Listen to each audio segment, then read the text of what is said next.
Hello again, everyone, and welcome to A Shortstop with a Shortstop. Today we're going to talk a little bit about coming through in the clutch.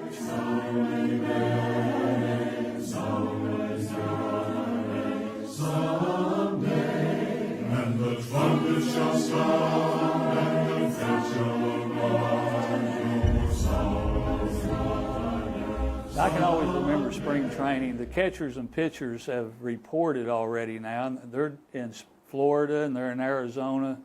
They're getting ready for the baseball season to start. And everybody's equal right now. Nobody's got any wins. Nobody's got any losses. But there's a lot of memories that I've got watching baseball and some of the older films of people coming through in the clutch. And I can't help but bring up Freddie Freeman from the last year of the World Series. In the first game, you know, they're down 3-2, but he's got bases loaded, and he hits a walk-off grand slam to win the very first game. And then in 1960, seventh game of the World Series, you got Bill Mazeroski.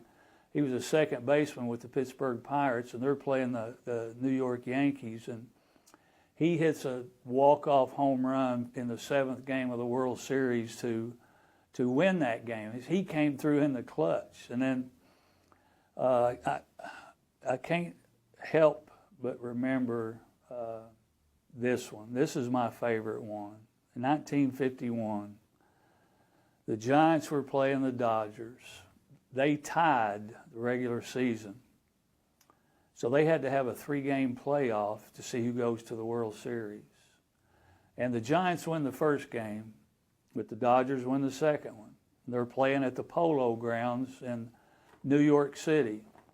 And the Giants are down by a run.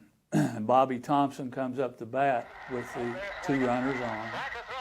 And he hits one up into the left field stands, but the radio announcer just went on. He said it about 10 times. He said, "The Giants win the pennant, the Giants win the pennant, the Giants win the pennant." And he just wouldn't shut up. He just kept on. He was that excited. Everybody was running out on the field, and Bobby Thompson just absolutely came through. But the thing about it was, there was only one out at the time, and the on-deck hitter was Willie Mays. He would have had a shot to win it too, but Bobby Thompson, it's called the shot heard round the world. And it just demoralized the Dodgers, and every time I watch it or hear about it, it just brings a smile on my face that the Dodgers got beat. But anyway, in Matthew chapter 27 and verse 32, it says, there was a certain man from Cyrene, his name was Simon, and they stopped him and made him pick up the cross of Jesus Christ. And he came through in the clutch. Jesus had been beaten. He had been mocked and just absolutely demoralized. And he was weak and probably couldn't carry his own cross. But Simon picked up the cross and carried it. And he came through in the clutch. There's going to be some days that we have to carry our cross. And that's what Christ wants us to do. But there can be other days that we can see people that are down, that are hurting, that need something, and we can help them to carry their cross. We can come through in the clutch. And that's exactly what Simon did. And then if we look in Acts chapter 10, in verse 1, it says this. Now there was a certain man at Caesarea named Cornelius, a centurion, of what was called the Italian cohort, a devout man and one who feared God with all his household and gave many alms to the Jewish people, and he prayed to God continually. Cornelius was a good man,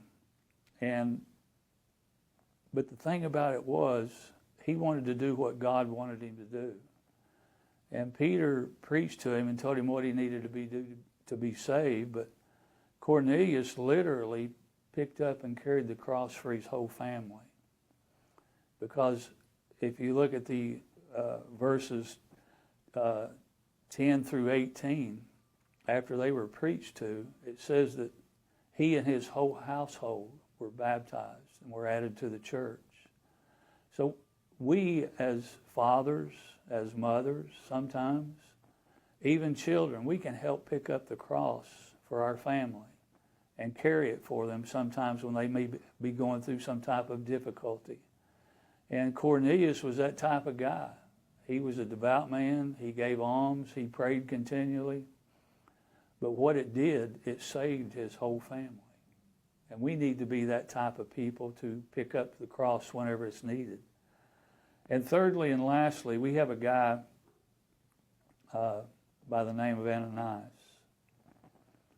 And Paul had seen a bright light on the road to Damascus, and he had gone on into Damascus, but God told Ananias to go to Damascus, and there's going to be a guy there by the name of Saul. And he said, you need to tell him what to do. And he was afraid.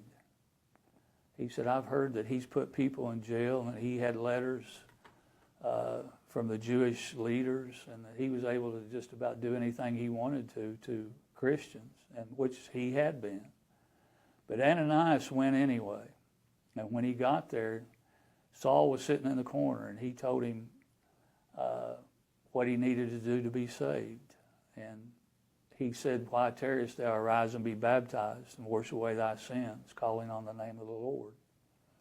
But there's going to be some times that we're afraid to do what God wants us to do. We may feel like we may be humiliated, or somebody's going to say something, or possibly even harm us physically.